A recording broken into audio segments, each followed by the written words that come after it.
the setup for visual acuity is PD4 monocular. Room illumination test target is Snellen chart 20 feet or 6 meters. Phoropter, trial frame, handheld occluder, and observe patient at all times. Okay, ma'am. So now we will get your visual acuity, ma'am. So please read the first line. P, E, C, F, D. The second line.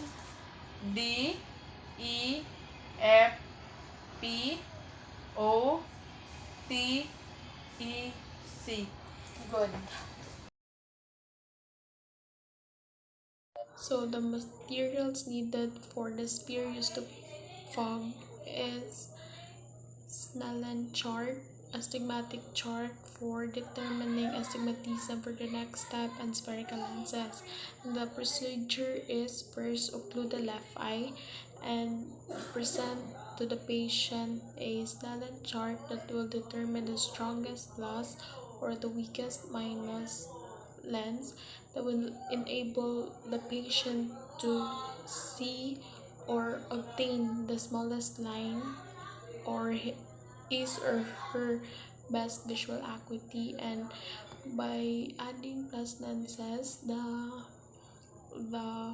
the vision will be worsened and record the two line above his or her best visual acuity.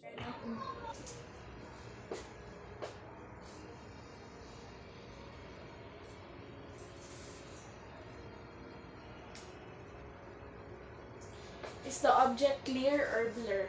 Blurred, ma'am.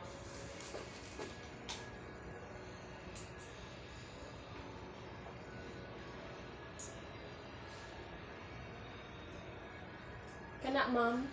Blurred pa.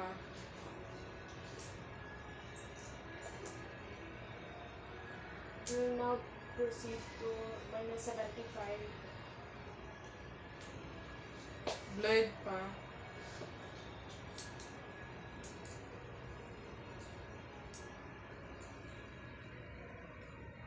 -100. Blurred pa.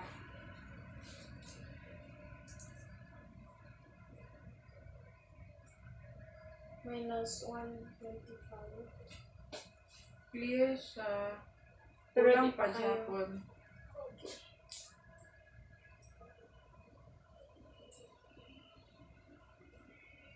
How about this one?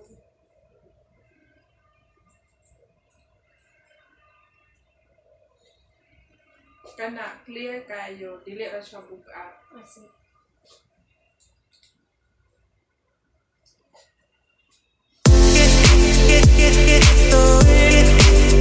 So the setup for the determination of cylinder under fog is test distance is 20 feet or best visual acuity, and the test target is astigmatic chart.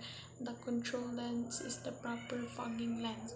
So for the procedure, instruct the patient to look at the astigmatic chart and ask the patient to report if the lines are equally blurred.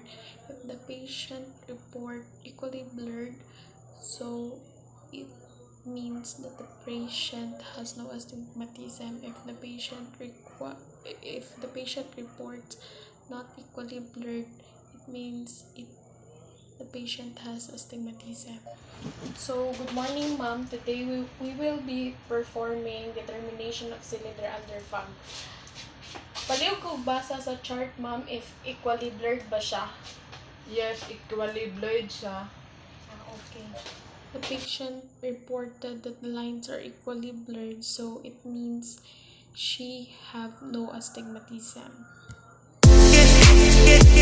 So the setup for the elimination of fog is test target is 20 feet and the test distance is best visual acuity or the 20/20, and the control lens is the number 3 finding. So for the procedure is slowly reduce the fog until the best visual acuity is attained, and the strongest plus or the weakest minus that attain the best visual acuity is considered a sphere and then record as tentative for the RX number 4. Palihog ko basa sa chart, ma'am, if klaro ba siya? L 8 Dili ka klaro. dili ko kaklaro ma'am.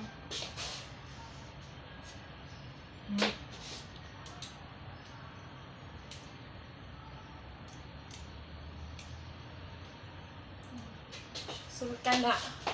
L S J Y B clear na siya. Okay.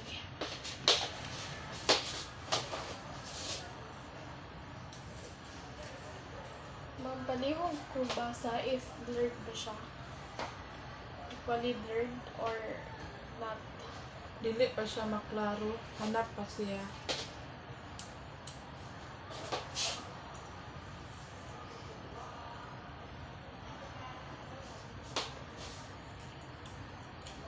Kana.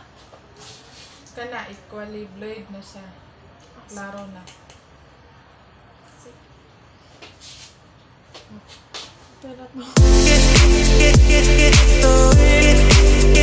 So, for the setup of confirmation of cylinder axis rotating method is the test distance is 20 feet and the test target is the best visual acuity, and the control lens is the tentative number 4.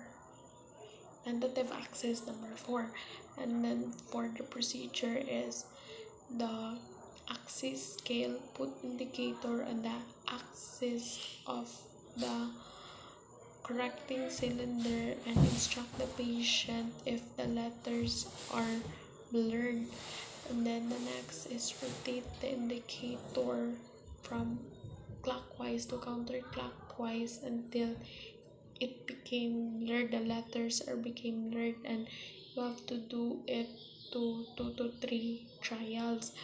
But my patient has no astigmatic error, so I will now proceed to subjective refraction at near.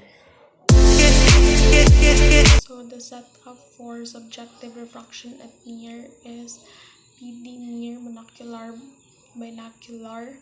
and then illumination with headlamp, and then the reduced Snellen chart or the 0.62 m, and for the procedure is